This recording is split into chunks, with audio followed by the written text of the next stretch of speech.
Welcome to the Roca Youth Soccer Player Development Podcast, Episode 1 with Miguel Soares. Today's guest is a top-level professional football scout who currently works for one of Europe's biggest and most decorated clubs. This club has a long and rich history full of championship titles both domestically and continentally. And in the past year, they've really solidified themselves as one of the best, if not the best, youth academies in the world. This club is responsible for the development of some of the world's top players, including Manchester City's Ederson, Bernardo Silva, João Cancelo, Golden Boy winners Renato Sanches and João Felix, and other players like Jadson Fernandes, André Gomes, and Goncalo Guedes, just to name a few. So clearly they're doing something right, and they've got a proven system when it comes to player scouting and player development. This has had a huge impact not only on their first team with their academy graduates, but also has significantly helped the Portuguese national team, as you'll hear in greater detail on the show. I'm certain that everyone listening to this will enjoy this discussion, and if you do, please leave us a review on iTunes podcast, subscribe on the iTunes podcast on YouTube, follow us on Instagram, and if you do enjoy it, don't hesitate to share the podcast. It helps a lot. So without further ado, let's get started with the show.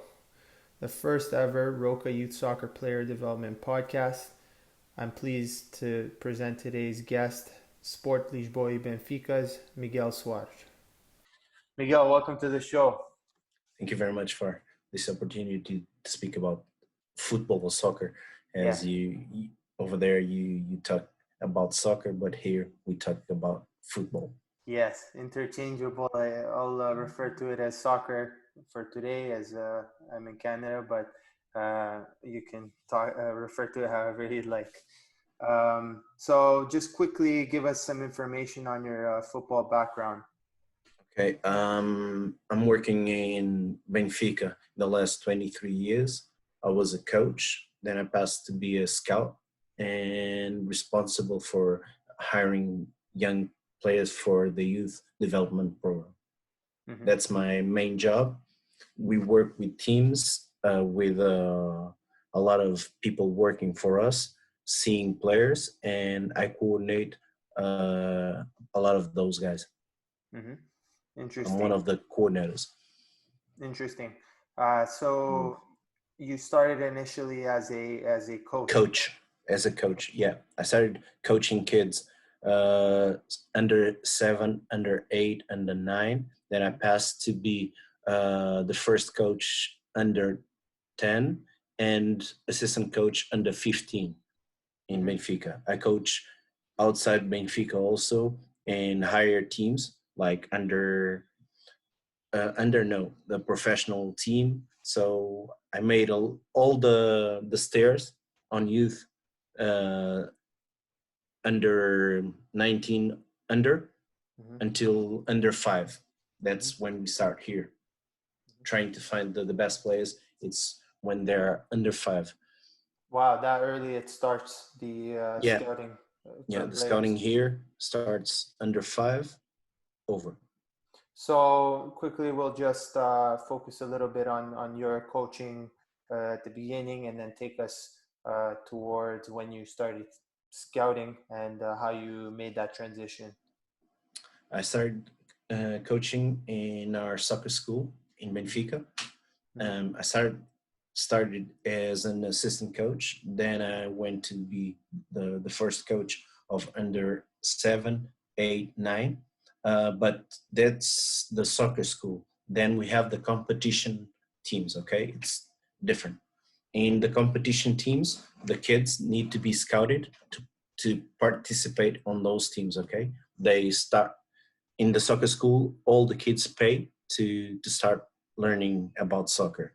When they come to our competition teams, they stop paying any kind of money, and they are given all the gear for them to use from the club. So what they do is they sign like, it's not a contract, it's like a connection to the club. It's Mhm. always 1 year.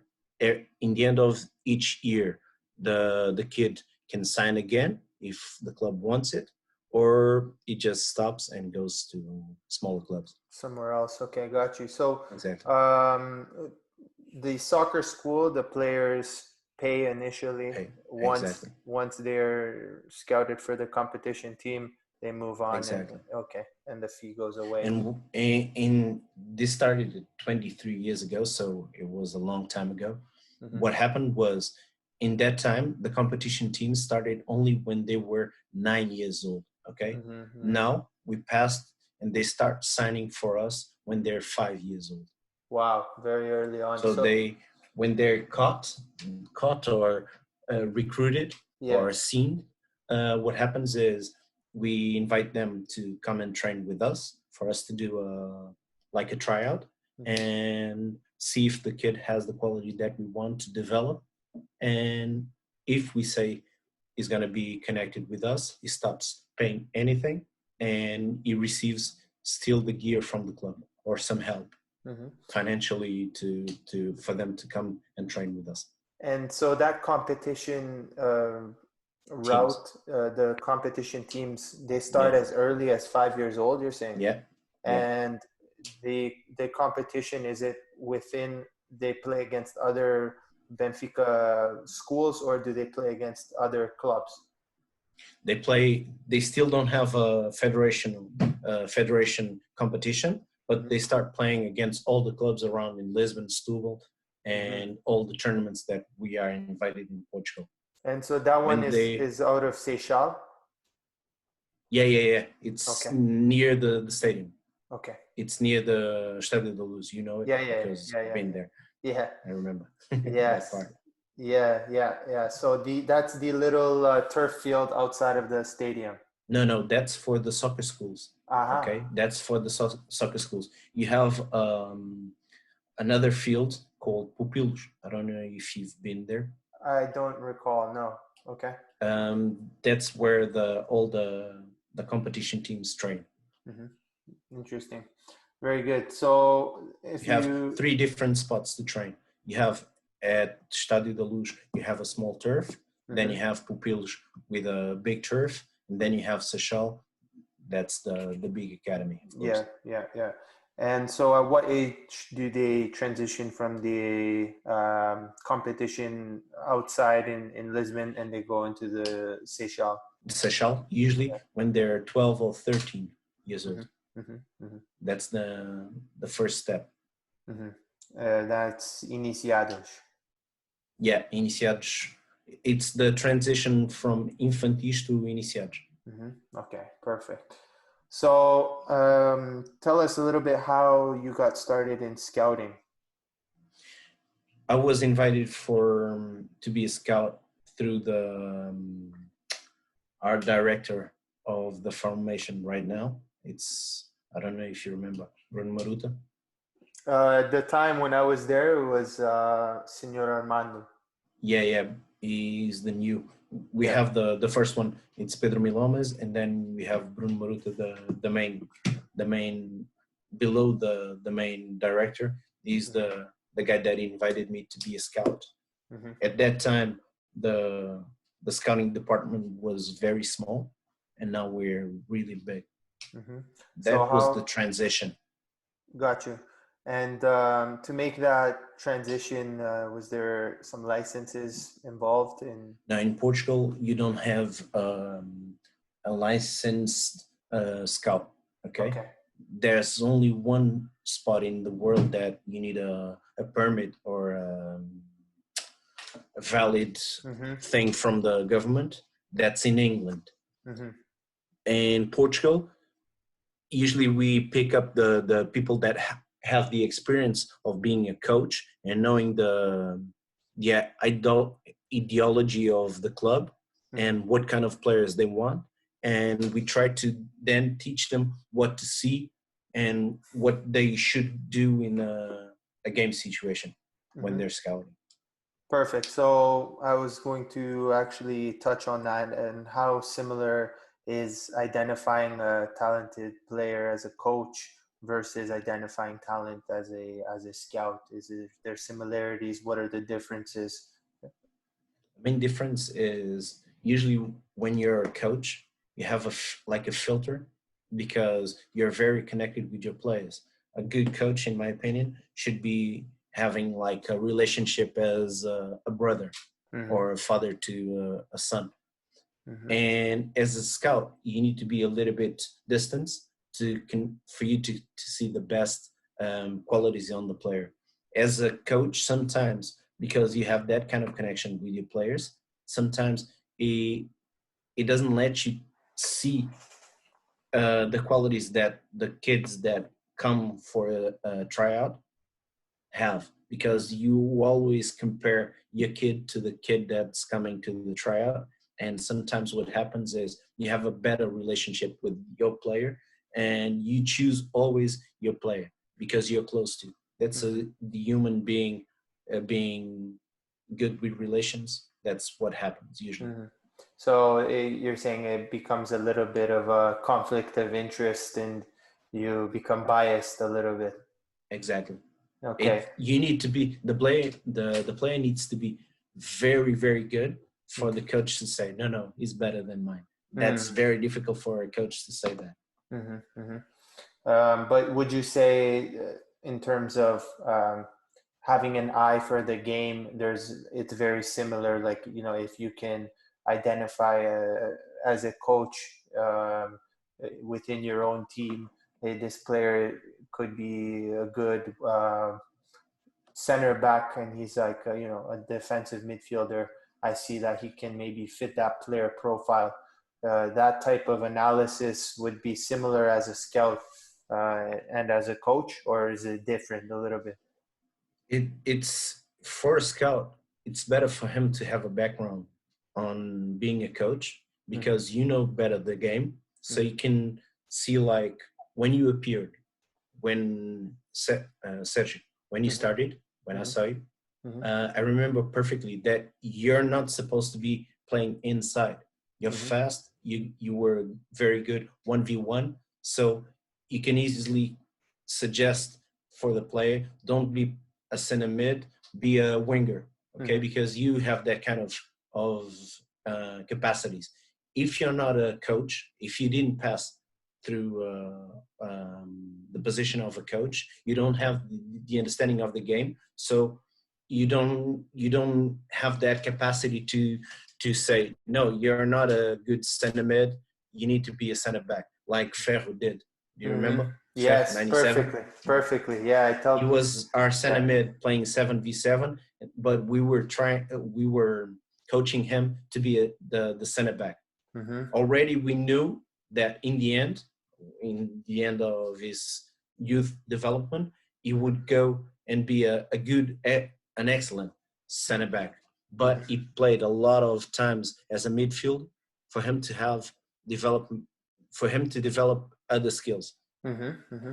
Yes, very good. So, what made you guys identify him, for example, as a good player to play as a center back? What were the characteristics that you guys were looking for? He had a very good long pass with Mm-hmm. both his feet. I don't know if you remember that part. Perfectly, He perfectly. was very very good in that.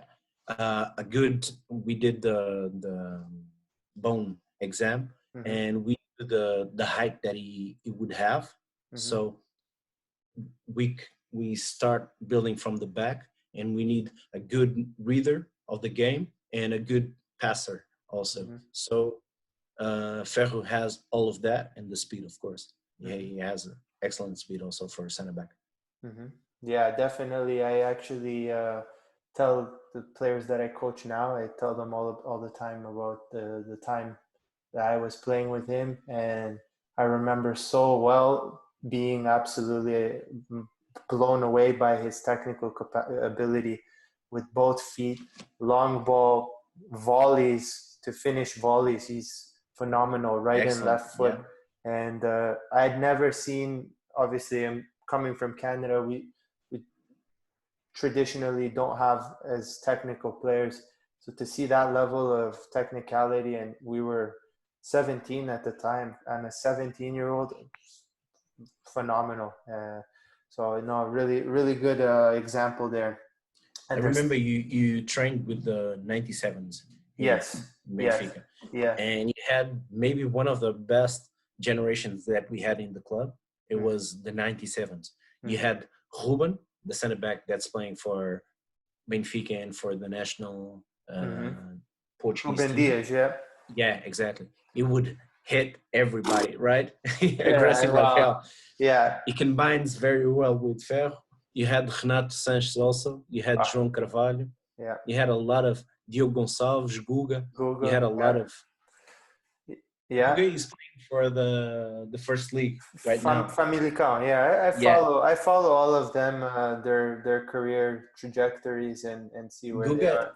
if he didn't have those two broken, he broke Yeah, his knee twice, so he had that kind of problem. I think he would be playing in a different level if he didn't have that. absolutely. He's a great passer of the ball and really composed on the Can ball. read Great vision. very Yes. he reads the game very well. And Diogo Gonçalves is coming back to do the preseason again with Benfica. Mm-hmm. Mm-hmm. That's what So. the newspaper is saying. Mm-hmm. Excellent. Yeah. Well, I think there's a strong culture and a strong family there in that generation. What I noticed, at least, Buta was another player Yeah, yeah. He's playing in in Romania, I think. Belgium. Belgium. Belgium, right? Yeah. Yeah, yeah, yeah, yeah, Antwerp. yeah. Yeah, Royal Antwerp, I think. he's fast like hell. Oh my gosh. I have a video of myself when I was on Nacional and I got the ball. I managed to quickly shift him and push the ball past him. But within 2 steps, he caught up to me and He's already very, very fast. surpassed me. Yeah, he was so He fast. was fast. Yeah. Wow, one of the fastest players I've seen. So if you don't mind sharing a little bit what the life of a football scout looks like, what is a day in the life of Miguel Soares? It's difficult, especially with your family, because you don't have any time for a different hobby or something like that, because you work from Monday to Sunday, Mm-hmm. and then you start Monday to Sunday, Mm-hmm. and you don't have time.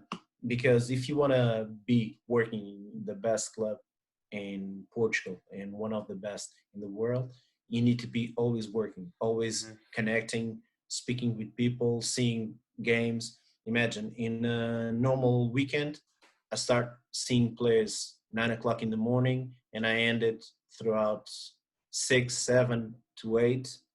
Yeah. You have like 1 hour to eat, and then you continue to see players. Mm-hmm. Mm-hmm.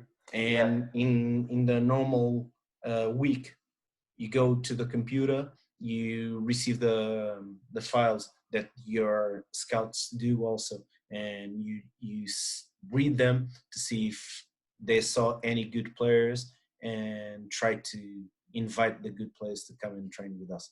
Mm-hmm. And then So connecting with the parents also and seeing the training sessions and giving the grades to the players that are coming to the showcases training with our teams. mm-hmm. And then deciding with the technical director and the coach if the play is to sign or not. And if it's to sign, I need to speak with the parents also. Mm-hmm. And could you speak a little bit about what the system looks like? How many scouts are there in Benfica, and how does it operate? Or is it regional? Is it by age groups? Are you responsible for a certain age bracket and so on? The main gate for Benfica, it's until under 10. Okay, Mm-hmm. it's where we hire more players. Do you understand? Mm-hmm. That's my age group. Since 10 up, you always have lower entrance is in the club, because it's, imagine, like a filter controlling the best players in youth. Then we start developing from there. Sometimes it happens to catch 2 or 3 players or 4 players, and when they're U15, but that's not normal. Okay, that's when usually the players are all connected. They know what to to do in the game. They know what we're trying to develop with them. So that's the main thing. Imagine we are around 100 people, paid people to see, and Scouts. then scouts, yeah, Mm-hmm. and then we have we have voluntary people that work for us also, but they don't receive any money. They Mm-hmm. only go and watch the games that we want, okay? Mm-hmm. But they're trying to enter the club also. Mm-hmm. You know the name that we have here in Portugal Yeah. and in Europe also. We're a big name right now because in 2015 and 2019 we were considered the best academy in the world. Mm-hmm. 2019 was us and Ajax. Mm-hmm. The prize was given to us in Ajax, and 2015 only for us. So for us to continue to be in that level, we need to work a lot. It's not Miguel, it's not João, it's not a name, it's the full academy, okay? The Mm-hmm. full academy have coaches, scouts, physiologists, psychologists, nutrition people, you name it, okay? You have a lot of work, a lot of people working for the club, and you can't say that's your player, okay? Because the player belongs to all the people that work and help the kids to develop. And the main thing is the player is the talent, okay? We may try and help him, like Bernardo Silva. I was his first coach in Benfica, Bernardo Silva, and the I didn't help him. I help him. Sorry, I help him, but the talent was there. You don't invent. You don't create. You just try and help him exactly to give him some doubts for him to think how we could make it different. How you can help him in a difficult time. For him, in my time, I was always saying to him, don't use only the left foot. He only uses the left foot for everything. But that's an example. You have different examples all over my life. It was so many players that we spoke, we had a relationship. So it's funny to see the kids getting there. Yeah, wow, what a name, Bernardo Silva. Like big name definitely right now in football. He's A doing big very name, well. but it wasn't all good. Okay, it wasn't all amazing for him. Okay, he had when he was like under 10, under 11, under 12, he was the best in that his generation. But then the other kids developed earlier and they passed in front of him. So we hired a kid from Brazil. He had a lot of difficulties in his life, okay? And he worked a lot to be where he's at right now. Yeah, So I because think of that, I told you, it's not us, it's the talent that the players have, the family that helped them to be mentally stable, for him not to give up. You understand? Those kinds of things. how important would you say? Like I've heard that story, and I've seen a couple of quotes on his journey as a footballer, and him saying that at 15 years old, and even actually in the under 19s, he was second choice for many of the teams, and uh, he kept pushing and kept um, reinventing himself and pursuing the game higher. How important would you say is personal ambition, like personality wise? What type of personality does a player need to have to reach that level? And how important is the family in that situation? I think it's the main thing. The family being behind him, helping him not to give up, not having like an excuse to fail. Because a lot, with the experience that I have, we met a lot of parents. We speak to a lot of parents, and sometimes you have like parents that want to help, but saying the coach doesn't like you, it destroys the idea of the player has of his coach, and instead of helping his son, is destroying the what he should be doing is telling him, okay, I don't care if the coach likes you or not. You need to be giving your 200% for you to be a better player. Mm-hmm. Sometimes in throughout your career, you're going to have coaches that love you. You're going to have coaches that hate you. You're going to have coaches that you don't count.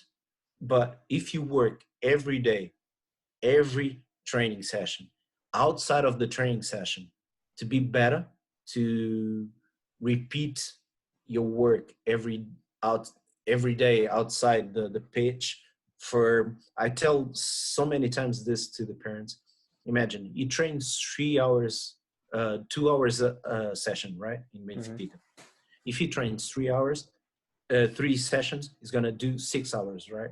Mm-hmm. Why don't you train the other days? Technically, tactically, physically, you're gonna have better results. If you repeat, you're gonna have better results. You're gonna be a better player. And mentally, you need to be um, taught to get that extra.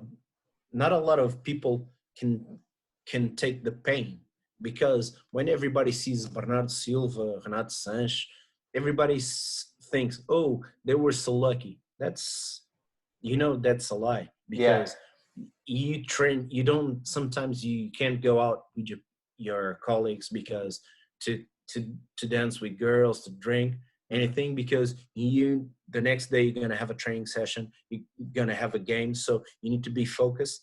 And when you're 15, 16, 17, it's hard, because you see all your friends going out, getting some girls, and you're at home laying down on your bed, tired from the training session. And in the end, when you say, oh, you're so lucky to be there. No, the luck, it's on the work that you do. Mm-hmm. Yeah, absolutely. Love that. Love that little analogy there, and the example you gave. It's spot on, right? I think that's probably. You have, sorry for Yeah. No. No. interrupting. You have, you yourself have an experience. Mm-hmm. You needed to leave your house, your country, Yeah. to develop your soccer. Mm-hmm. So I know it's hard for a young kid to be outside his family, his mother, his culture, his habits, eating, and coming out to a different country, a different club. And not a lot of people are nice. I know that, Yeah. because they think you're gonna steal his spot on the team. So it's hard when you're injured and you don't have your parents saying, be calm. But to to get to the next level, your mentality needs to be different. You need to be the highest on your group. You need to be focused on what you want Yeah. and develop. Yeah, absolutely. It's spot on. And I think personally, I can relate to the example you gave the most in terms of professionalism and what it takes around that age, 15, 16, 17, because that's exactly when I went to Portugal.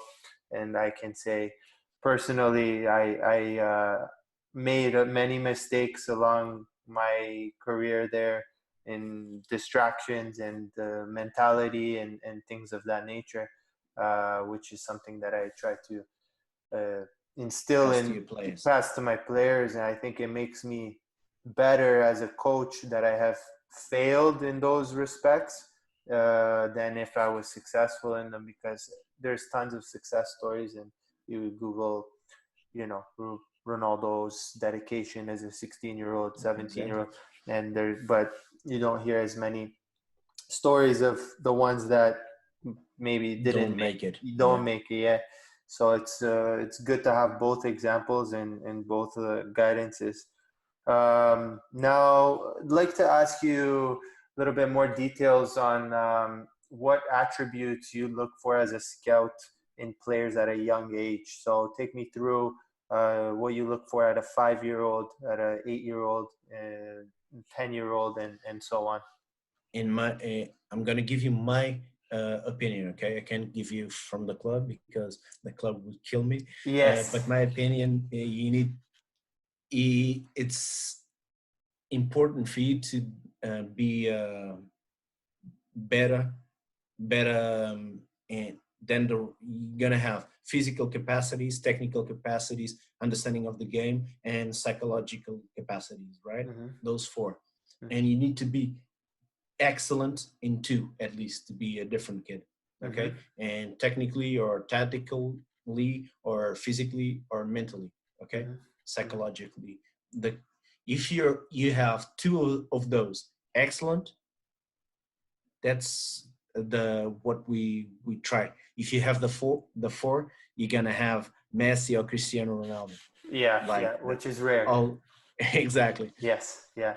Um, so where in the country do you set up and operate yourself and other scouts for Benfica?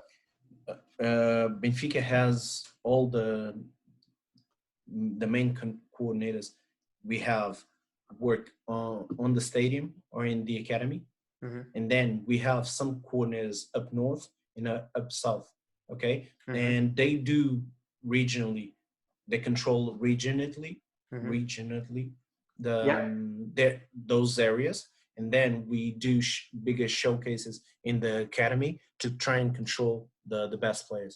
We Mm-hmm. invite them, like imagine we invite 150 kids under 5 or under 6 to try and see them in our academy. Mm-hmm. And imagine if they don't uh, if we like them and um, they don't live near, we have a project that works outside of Lisbon, in the north and in the south.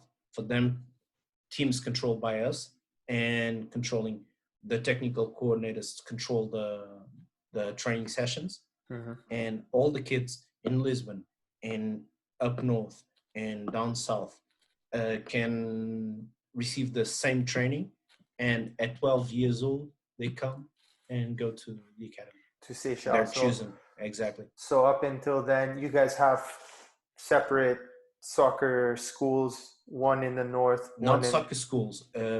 They're they're not open for everybody. Only teams, real competition teams, Uh-huh. using our name, and they play up north, they play up south, Mm-hmm. and they play. Those are the kids that we believe that they're gonna have the quality to come when they're 12 or 13 to live in our academy. Got you. And the curriculum is the same in all of those Exactly. regions. Yeah. All the training sessions are the same in Lisbon and in the other regions also. Mm-hmm. And with the curriculum, would it be split up in sections? Like, for example, for the next 5 weeks, we're going to be working on this topic, and from there we expand. Imagine we teach soccer like that's not my main profession right now because Mm-hmm. I'm a scout. I'm gonna speak a little bit of the technical part. Mm-hmm. It shouldn't be me because we have technical coordinators speaking about that. But what we do is like giving them the ways to read, teaching the ABC Mm-hmm. of the game, the passing, the receiving the ball, the technical stuff to unbalance your opponent 1v1, okay, Mm-hmm. 2v2, 3v2, 3v4. Do you understand? Like Yeah. those kind of things, Mm-hmm. step by step. And imagine, I'm not going to tell you at 6 we only do 1v1. Mm-hmm. That's because it depends on the generation. It depends on the quality of those players. Because if you have an excellent generation, if they know how to do 1v1 very good, let's pass to 2v1, 2v2, 3v3. Do you understand? Like Yeah. Yeah. Yeah. the coaches or the technical directors identify the level the players are and give them what they need, understanding Gotcha. of the game, the coordination, the technical with the ball, the capacity to shoot, with your left, with your right, long passes, Yeah, so many yeah. things So to it's develop. very specific. It's specialized depending on the team and the Exactly, and the circumstances. level of the players. Usually, Hmm. imagine if you come, usually a player that comes from abroad, Hmm. a kid from Canada. Imagine, Hmm. usually the more difficulty that you have over there, it's understanding of the game. Usually, Hmm. you're very good technically, Hmm. you work hard, but the reading of the game, you have some difficulties when Hmm. to speed the game up or Hmm. just slow it down because you're winning 3-0. You don't need to tire because in 2 days you're gonna have a big important game, so you're Hmm. gonna having the control of the ball. So Hmm. that's the one of the main difficulties that I get when I go there sometimes to coach. It's the main difficulties that I see in Canadian players and American players. Perfect. Yeah, I So was gonna you get to that teach them. actually. Yeah, I was Yeah, gonna you get to do. that actually. You've had experience with Canadian players and North American players, and Exactly. what have you noticed the differences are? Where do you think Canadian players need to improve, and how do you think that that should be implemented systematically? What I've been seeing in the last 10 to 12 years that I'm coming to the States, I'm coming to Canada.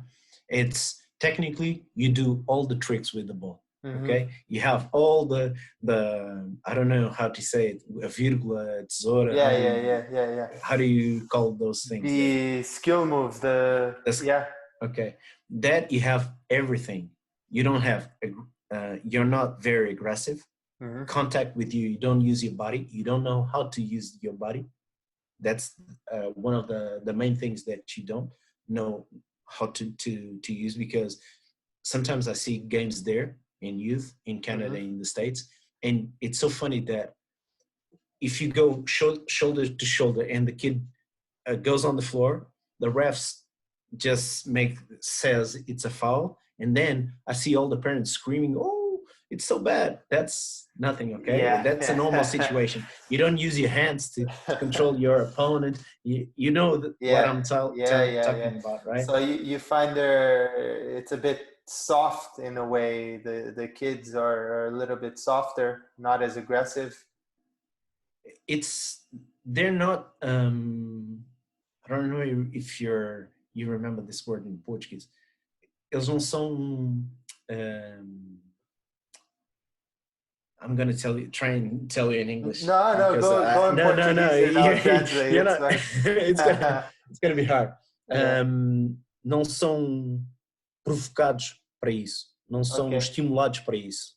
Okay. So they're not prepared or ready to be challenged that way. No. Um, Stimulation. It can be like Yes. you Yeah. use that word. Yeah. Stimulated to be aggressive, to want to be Gotcha. on your opponent's field and win. That's the main one of the main things that we feel. Imagine here when you're born in Portugal, Mm-hmm. you start supporting a club, and that club, it's the club for your life. Okay, you don't change clubs. That's Yes. what we say in Portugal. Okay, Yeah. that's crazy. Okay, if you change clubs, it's you Yeah. don't see a lot of people. Imagine No. in we're 11 million. If you find 200 people that switch clubs, it's too much. Yeah. Okay, the entire country, and the love that you have for the clubs makes you fight to belong to that club. Okay, Mm-hmm. and it's hard for the Canadian kids because I don't see the passion Mm-hmm. in Canada. Imagine for the Toronto FC. Mm-hmm. I don't see the players saying, no, I want to play in Toronto FC. Toronto FC is going to be my club for my life, or Mm-hmm. Vancouver Whitecaps, right? We Yes. say it Yeah. like that Yeah. also. So you don't see that passion for the club. Here, when you're a father, your son or your daughter is born, you want to be them to be sausage. How do you say it? You know the Members, card members of members the of club. the Yeah. club, Yeah. and you get out of the place where the kids are born. You go right to the club and you give them the Their card of membership card. membership, Yeah, yeah. and that's the craziest thing. I think we are, us the Latin people. They love to their own clubs. If you say you belong to, imagine, you don't see a lot of players changing from Porto to Benfica, Benfica for to go to Porto, or Sporting to Benfica, or Sporting to Porto. Yes. That's not the culture. It's the same as a player in Spain. It doesn't switch from Real Madrid to Barca. It's hard. You Yeah. don't see that kind of examples. And that kind of passion gives you the will to survive and will to conquer your opponent. Mm-hmm. And I don't see that passion, and I see the passion in the games. For I see the passion that the kids have for the game, but Mm-hmm. they don't have an objective in the future to represent, like maybe the Canadian national team. But Yes. I think a lot of you guys are second Generation. generations Mm-hmm. of other countries, Yeah. and it's strange because you love your your parents' country Yes. more than Canada's national team. That's I strange for me. Yeah, I think it's a huge problem in Canada is the cultural aspect of the game, and you But hit it's it. improving, I think.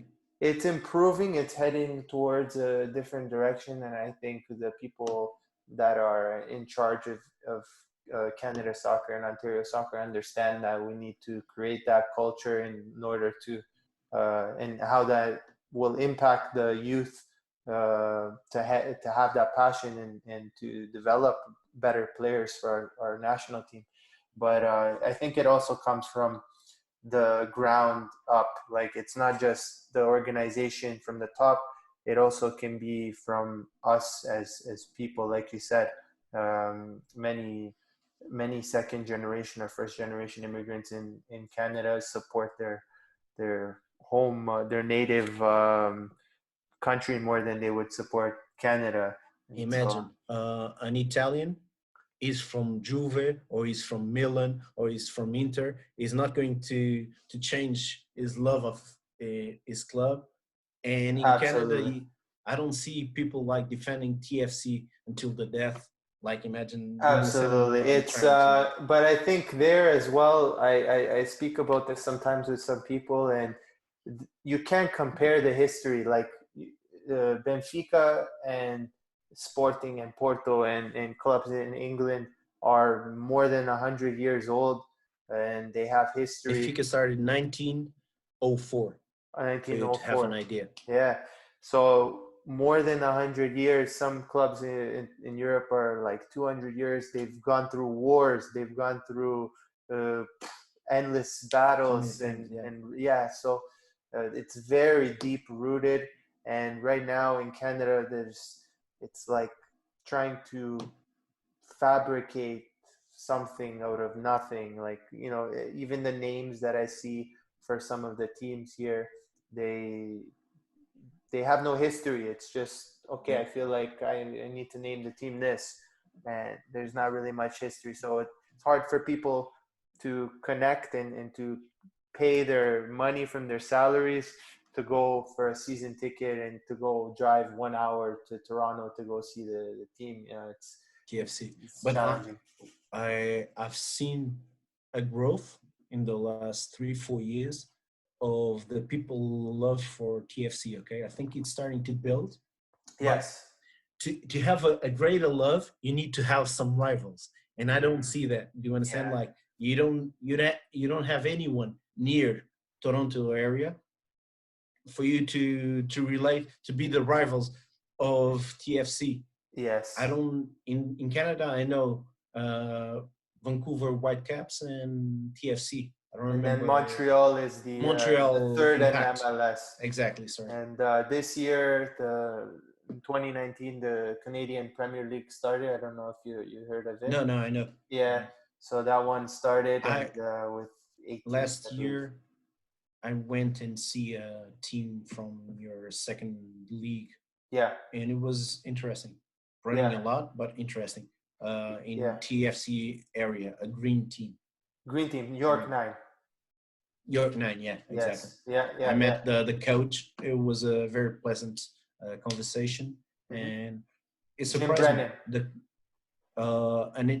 I think he played for the national team or England or Okay. last year. Oh. Okay. Okay. I I think don't I. think it was that name, Okay. but I met him before the game. It was very Stalteri, I nice. think maybe. Sorry? Stalteri? Is that maybe what his name is? No. Okay. Anyways, yeah. Okay. Go on. And it was surprisingly interesting to see the physical capacity in the game. Mm-hmm. They're very good physically, but there was a Argentinian player there under 21, I think. Yeah. Very interesting in that team. Mm-hmm. And he was the only player that started lowering the rhythm and then putting some speed on the game, Yeah. controlling the rhythm of the game. Mm-hmm. Usually you want to run a lot, but Mm-hmm. without thinking of strategy. You need Mm-hmm. more strategies for the games you're getting to. Mm-hmm. Mm-hmm. Yeah, definitely. That's a big problem in North America. Everything is poof, poof, poof, poof, 100 miles an Exactly. hour. Yeah. Running.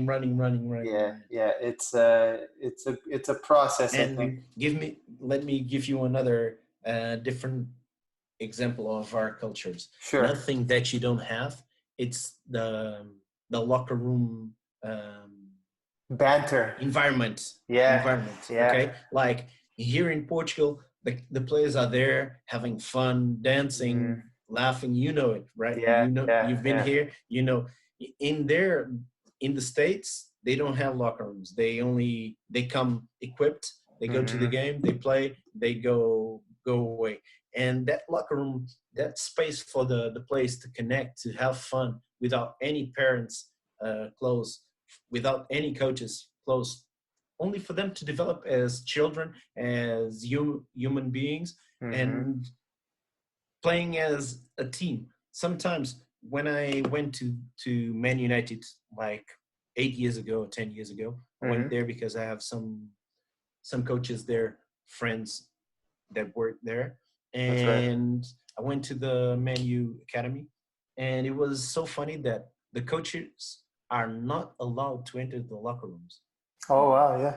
Yeah, the players come. They come with their gear already from the Mm-hmm. house, but they go to the locker rooms. They have fun. They need to make the locker room clean. Mm-hmm. The cleaning ladies don't go there. Mm-hmm. The players clean it, and the coaches to enter the locker room need to excuse themselves. Excuse me, can I enter to play Mm-hmm. with the to speak, because that's their house, that's their rules, and you don't have that. And sometimes you don't like me, I don't like you, and if there's a coach or a father, the fathers are gonna be mixed in that problem. No, Mm-hmm. if I don't like you, you don't like me, we'll speak to each other and resolve the problem. Mm-hmm. Mm-hmm. And what I think in our society right now is being easy. Okay, our kids right now having everything easy. Mm-hmm. They go to the schools, they have a teacher telling what to do. They go to do soccer or do ballet, they have teachers telling what to do.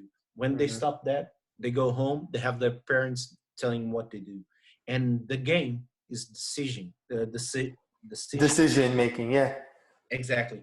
And if you're used to of not doing any kind of decision, not taking any kind of decisions, how can you do it in the field?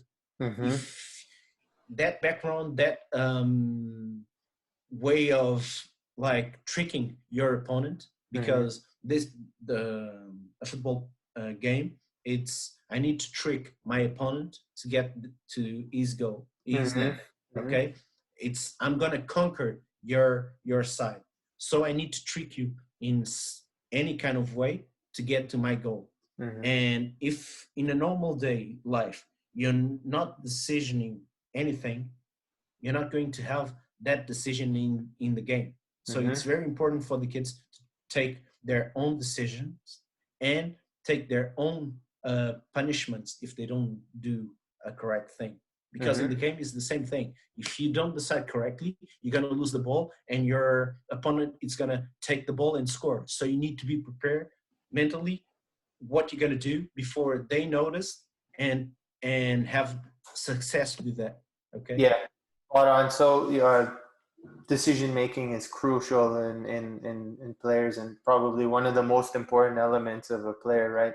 How does Benfica go about developing that decision making element in a player? It's you can choose from when they're 5, 6, and try to make them a lot of problems in the training session for them to react to the problem that we put them, and for them to give us a correct answer. I love, Tiago Dantas, remember? Yeah. Yes. He's a kid that I coached, and he's very, very smart. And once we were playing 3v2, we were doing a 3v2 by waves, okay, doing the drill. Yeah. And he had 2 defenders on the left side, and so he had the guy on the right side completely open, but he still put it on the left. And I said, stop. Why did you put the ball on the left and he didn't put on the right? You're wrong, right? Because all the defenders are on the other side. And he said, no, if I pass to that guy, he's going to receive it badly and he's going to lose the ball. And I put the ball to Jota. You know Jota, right? The 99. Yeah. He's very good. He's going to take both defenders and he's going to score. So that kind of problems, it's very interesting to see a kid when he's 6, 7, 8, 9, 10, 11, 12, giving us a different answer of what we thought, but he's thinking about the game. And that's the main thing, for you to give them problems, not solving their problems. If you start solving the problems for the players too young, that's a bad idea. Right. So you have to give them the responsibility of solving the problems themselves. Exactly. And from a scouting perspective, how do you identify that decision-making ability at a young age? Like, for example, at 5, 6, 7, I imagine they're not making the best decisions on the field. How do you identify the potential that it's going to be there in the future? It's easy. The smartest players, when they're 5, 6, 7, you start seeing them. They trick your opponents. They say, like, imagine, they speak and say, I'm going to pass the ball to you, Serge, and the defenders go all to you, and then he takes the ball to the other side. You start seeing those kinds of tricks that the kids are very, very bright, and they resolve the problems quickly. You're going to think, okay, this guy's going to play inside as a center mid, and quickly are going to deceive. But why does that happen sometimes? It's lack of the rest of the capacities. Because if I'm very fast and strong, I don't need to stop and trick my opponent with that, like calling from... Deceptive, yeah. Exactly. Yeah. You don't need that because you run with the ball, you're stronger than the rest, you're going to take and shoot it. Yeah. Because of that, the less capacities that you have sometimes in one level, like physically, it can bring compensate. You more, it can compensate in different capacities. You gotta be smarter to be successful. If you don't have the physical capacity, you need to be smart. If you have it and you're smart, that's the dangerous kind. That's Cristiano. That's Rui Costa. That's Bernardo Silva. That's Renato Sanches. Spot on, yeah. Could you give us some names of players that you've personally had a direct involvement? You mentioned a few that you had involvement in coaching. Mentioned a few that you had involvement in scouting and bringing them into the club. Okay, like in scouting, we usually don't say we did it, but I'm going to tell you one that Or It that was you me. had a part in? No. This Okay. one, it was me from the beginning to the end, because Okay. I was still working as a coach, but I was scouting also. It was Jota, the 99. I saw him in a training session, in a tournament, sorry. He scored like 11 goals. He was fast like hell. He was Wow. very, very fast. And when he came, he started working with me as a coach. But it was like 3 or 4 months. Then the season ended, and he went to my assistant coach at the time, and he had a my assistant coach had a excellent technique, Mm-hmm. excellent, Mm-hmm. very very good technique. And every training session, he would go to Jota and say, "Can you do this skill?" And the kid, he was 7, and he would do it. And I would say to him, "Hey, give him harder tricks." And Mm-hmm. sometimes he couldn't do it in the training session. After a day, in the next training session, he would appear and say, "Coach, I know how to do it." And he would do it. He Mm-hmm. was very, very good. Mm-hmm. Until he was under 19 in Europe, maybe one of the 3 best players in Europe, Yeah. Jota. Now Absolutely. he's having some difficulties to be a starting player in our team, Yeah. but the quality that he has is gonna appear for sure. Yeah, I remember seeing him the first time when I was in the under 19 team training, and he came from the under 17, 17s, yeah. and he trained the first session. I remember he came and he got the ball on the left wing, and he went four scissors, fake shot, and then shot with Inside, the left and yeah. scored. And everyone, obviously some swear words. Wow! Oh my God! That's good. Everyone said, "Wow, this guy's a trickster. This guy can play, huh?" But it's good to see that you guys identified that from a young age and challenged him in pursuing more and more and more. But how much of that would be natural to him?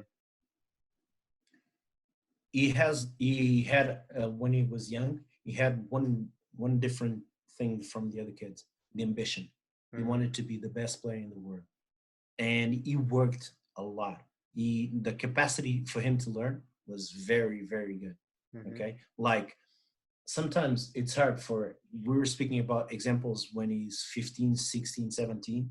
Now we're speaking about examples when he was 7, 8. You Mm-hmm. understand? Like he had his main goal focused on that. I'm going to be the best player. Sometimes it happens. Sometimes you don't have because you need to have so many good skills to reach the highest level. He reached the highest level.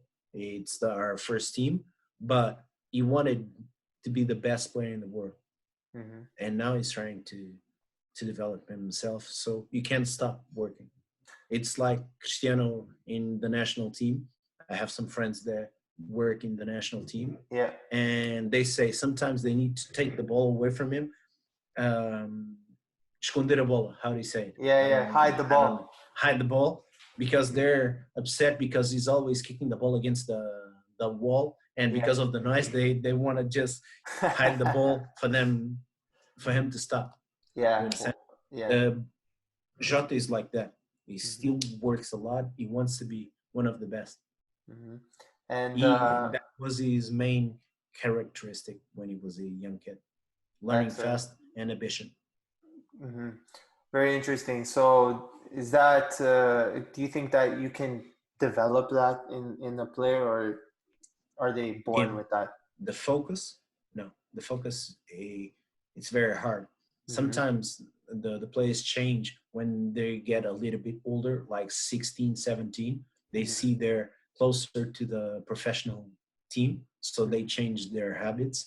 But the main focus to be a professional player, usually it's a main characteristic on the player when he's very young. Mm-hmm. Mm-hmm. Yeah, definitely. I can see that in a lot of the players that I have contact with now.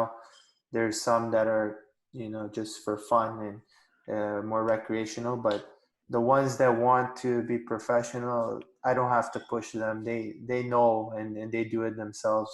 and I think that's. And don't be afraid of wanting more. Okay, Mm-hmm. doing harder things for them, Mm-hmm. because all the players give us. That's the maybe one of the best reasons of being a coach is seeing people develop and being successful. Mm-hmm. And sometimes the coaches are afraid of saying, oh, but I'm trying the scissors and it's too hard for this kid. No, try to push them harder and harder, because all the kids give us more and more and more. Mm-hmm. That's a very good thing that we see as coaches, because imagine when I saw you the first Mm-hmm. time, I remember you had some talent. Okay, you had good feet, you had um, good technique. And what do you think you was your hardest mistake? Probably game understanding, decision making, in my opinion. In your opinion? Yeah. um, I think imagine if you were living in Europe, in Romania, Yeah. the your life would be harder, so Mm-hmm. you had to make more decisions, Mm-hmm. so you would improve a lot inside the field. Mm-hmm. It's strange, it's bad to say this, but I think you would be probably a better player, because in Romania you never had the PlayStation to play. You didn't Yeah. have you needed to be on the streets playing with your friends without your parents seeing, and you would be um, your development on your intelligence, your Yeah. social capacities would be higher, and you would be reaching a different level, I think. Yeah. Yeah. Definitely, the environment it changes a player's ability, and that's from the school system, from the economic system, like you mentioned. The people Exactly. are wealthier. They buy more electronics for their kids, easier life, less decisions, and I can imagine that would impact players' ability to make decisions and be smart in the field. Um, so, last couple questions here, and then we'll Okay. we'll wrap it up. But just if you could share with us, how has Benfica adjusted to the current coronavirus situation? We're all at home working. Mm-hmm. Okay. We're on the quarantine. Quarantine, yeah. Like, yeah, we're at home, but we didn't stop working. Mm-hmm. Like, all the scouts are seeing the games again, like the different age groups, Mm-hmm. like to know better our players, our teams, to choose better. Because if you don't know your own players, you can't choose. Because if I don't know the quality of our under 17 winger, I can't go and see other wingers and say, okay, this one is lower quality than what we have, Mm-hmm. or he's higher than the quality that we have. So we're having that this time to think about the strategies that we're going to use in the future. How can we improve our academy? Mm-hmm. Because we were the best academy in 2019 and 15, Yeah. but that's now, you can't stop working in our area. If you stop working, if you stop thinking about the game, how to improve, how to have a revolution, how do you say? A revolution or a change, Okay, yeah, transformation. if you stop, you're dead in soccer. Mm-hmm. Mm-hmm. Yeah, excellent. And that's what the club uh, told us to do: to think, to improve, to give another step for us to be bigger. Mm-hmm. And for the players, what are they doing? They're doing a lot of good things. They're doing technical work at home. They're Mm-hmm. doing physical work at home. They're speaking with the coaches. They're doing quizzes about the club. Mm-hmm. because Yeah. as I told you, the love of the club, it's very important. If you love the club, you're gonna give more than 100%. You're gonna have 200% because you love that. So for you to I'm gonna say in Portuguese, try Yeah. and see if you can handle it. Para tu teres um melhor futuro, tens de conhecer muito bem o teu passado. For you to You know, know really well your future, you have to know really well your past. to be better in your future, you need to know your past, Your past, your yeah, backgrounds. yeah. And it's different when you don't know the club. Imagine you come, you don't know the club, you don't know the tradition, you think it's a normal club. But after you knowing that the club won 37, how do you say it? Titles. Not titles. 37 ligas. League Leagues. championships. Okay, championships. Yeah. So 37, and you have a well tradition of playing in the national team. You won the ancient Champions League twice. You went to 10 European finals. It's completely different. Okay. Yes. Yeah. And you start thinking, okay, I'm representing this club. You had so many huge players, huge human beings. Okay, I want to be a part of the history of the club. Do you know Saviola? Yeah, You remember the Argentinian player, yeah, Saviola? Yeah. And he said once he played for Real Madrid, and he said, Real Madrid is big, but Benfica has the best supporters in the world. It's crazy. Where we go, I don't know if you read that in the newspaper. I remember seeing that quote, and personally being in Portugal, it was phenomenal to see. It's like religion is here, Benfica is here. It's one step above, and it's no wonder the team has so much success. How can you not give your heart? Give you another example. Have some friends in Man U, as I told you, and they say before they're English, they're from Man U. They have a Macunian. They have an expression that they think first about the club, then about the nation, the country. Yeah, exactly. Yeah. So imagine that's the clubs that I'm sure in Argentina, Boca Juniors and River Plate are the same thing. Also, in Brazil, the same thing as Flamengo and Corinthians and São Paulo and a lot of clubs. Sorry to cut you off. Yeah, no, I think definitely you're spot on there. Just came into my mind. Obviously, Benfica's probably the biggest in Portugal, definitely the biggest in Portugal, but there's also Porto, there's Sporting, and now Braga is starting to work very well as well. How do you guys are all operating separately and developing your own players and having your own scouting systems? And two questions pertaining to that is one, how do you guys cooperate in terms of developing a playing style for the national team? And the second one, do each of you guys have your own playing styles, or are they similar? No, it's completely different. Okay. We don't collaborate a lot, as you know. We're always fighting for the best player in Portugal and outside of Portugal, but that's the professional part. I don't belong to that department. We have a department only for the scouting of the professional team. Okay. They control the entire world. They see players in the entire world. If appears an amazing player in Angola, if it appears an amazing player in Arabia Saudita, in China, in whatever, we want him. But because of FIFA's laws, you know, they can only come when they're 16 or 18. That's the hardest part.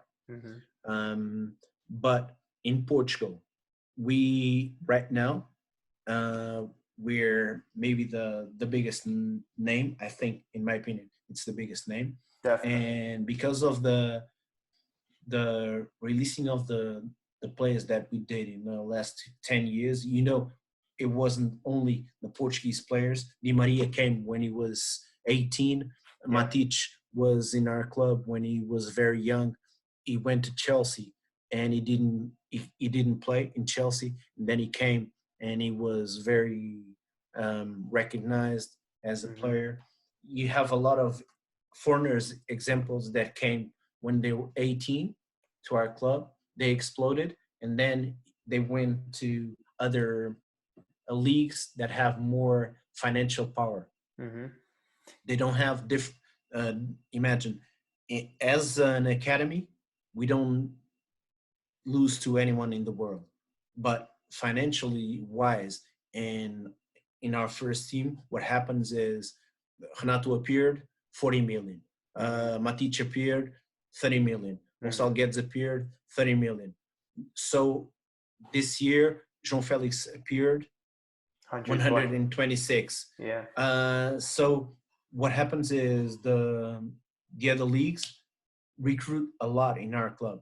What our president is trying to do is try to having the best players to stay here in Benfica, but that's a very, very hard when, imagine this, Sergio, you were a player, you're receiving, imagine, 20,000 in Benfica. Then somebody appears and says, no, come to whatever, and I'll give you 200,000. Yeah, it's hard yeah. to maintain the player there and happy. The players are happy when they're playing Champions League. They're happy when they're playing in UEFA League. They're not happy about the salary because the salary in England, Spain, Italy, Germany, it's much better than in Portugal. Yeah, and you have to commend the players that do refuse the salaries in favor of the club, right? We had in the last 2 years, I was very surprised in a good way, because a lot of our youth players are being very understanding. No. A lot of English clubs are trying to get them even earlier when they're 16 for them to leave the club. And what they do is the love of the club, the chance of playing on the first team. They're refusing those kinds of numbers that are better when they're young, but they know they can reach the first team and be playing in our first team, and then going to England or Spain with even better salaries. Yeah, definitely. And I think Alpha Semedo is a great example of that, and other players, of course. But I remember he came, I think, the same week that I arrived as well. And to see his evolution as not just a player, but as a man and a human, it's phenomenal. It's crazy, right? Yeah. And then Spain. Spain, boom. And then he came back, Benfica 1 year, and then now Nottingham Forest, and he's doing well for himself. So definitely. What are your plans for the future? Yeah, sorry, go ahead. Ask. You played with João Carvalho also. I played with João Carvalho, yeah. I remember I was most impressed by him, even more maybe than Renato Sanches, because don't get me wrong, Renato's like phenomenal, but but João was one of the best players always from the youth, from very early when he was 9. Yeah, he was always one of the best. Yeah, he's like a magician. Exactly. Yeah. But it took time for him to, because he's very shy, and with the chances that he had on the first team didn't went so well, because sometimes it's the question of if you make the passing of the goal for a goal, or you shoot and you score. It's a difference of being in the team or being lent to another team. And João was the example of that. He was very good since he was very young, but he was shy. And I think that shyness that he had showed when he was brought to the first team, and he needed to be confident to play. and he didn't have that at that time, so he went on a loan for Nottingham Forest, as you know. Yeah. And then there, I don't know if you know, they have a special camera only for filming him throughout the entire game. Oh wow, is that right? Imagine, like, you have the cameras filming the game, Yeah. and Nottingham Forest has only one camera for him because he's so special for the fans there. Now he's opening to the game. Mm-hmm. And so humble. He's such a humble person. Very, very humble. Bernardo is also like that. Yeah. And Jota also. Yes. Yeah. No. Great. I think Benfica has a reputation not just for great players but great people. It's a family that we try to build with Definitely. everybody. Every kid that comes, we try to give them some basis for him to be an excellent player, but an excellent human being also. Yeah. No, and obviously these players are results of that. So one last question, and then we'll wrap it up. What are your plans for the future in football as a scout, as a coach? I would love to find players like Rui Costa, like Messi, like Bernardo, like Ronaldo, like all the best players in the world, because it's so good to see them when they're very young and how they get there, and they don't forget. They really don't forget the people that help them, because sometimes, like, as I told you, until they're 9, 10, I'm the person that also helps to recruit. Okay, it's me, the coaches, and the technical director. And it's so good for the families after like 10 years call you and say, coach, should I go to this club or that club? Because I know you're going to give me a correct, honest answer, and you're going to want the best for my son. And it's very good to see them getting there and saying, like, I don't want to say the name of the player, but the mother saw me and saw me on the street, like after 10 years, and he's a very important player right now. And the mother said to her boyfriend, this is her boyfriend asking, who is this guy? And she said, no, he's the coach of somebody. Yeah. My son's coach. And I said, no, he's playing in a higher level. I'm not his coach. No, you was the first, and I'll never forget you. You helped us very much. That must be very satisfying. For us, is very, very satisfying. Yeah. But I never know if I'm going to go to, because I scouted in a different age groups. Okay. Imagine I went to Brazil to scout in Copa São Paulo. You know that one, right? Yeah, Under 19. And I saw you have also there some special feeling when you go and see. I scouted Oscar. Do you know? Yeah. The Brazilian player, Danilo, that played for Man City and Juventus. Yeah. You know him? Yes. He was playing for America, a smaller club. Yeah. And you can see easily that it was different. You had a lot of examples from there that it's successful for a scout if the player is 7, 8, or if he's 17 or 18, because it's like you're finding a pearl in the ocean. And that's a very, very good aspect for a scout or a coach that is developing the player. Definitely beautiful. And thank you so much for agreeing to come on to the show. And definitely left me with a ton of questions that I would love to. I think I could sit here and talk for 4 hours with you, but I'll wrap it up on that note, and we'll pick up again on another show. Okay, I hope so. Thank you very much for the invitation, and if you need help in any way, I'm here. Okay. Awesome. Ciao. Okay? Un abraço. And I would love you to continue to play also, because you had some talent. Okay? Yes, I will. Playing again. Yeah. Okay, Well, man. we'll see. Maybe the boots will Okay. come back.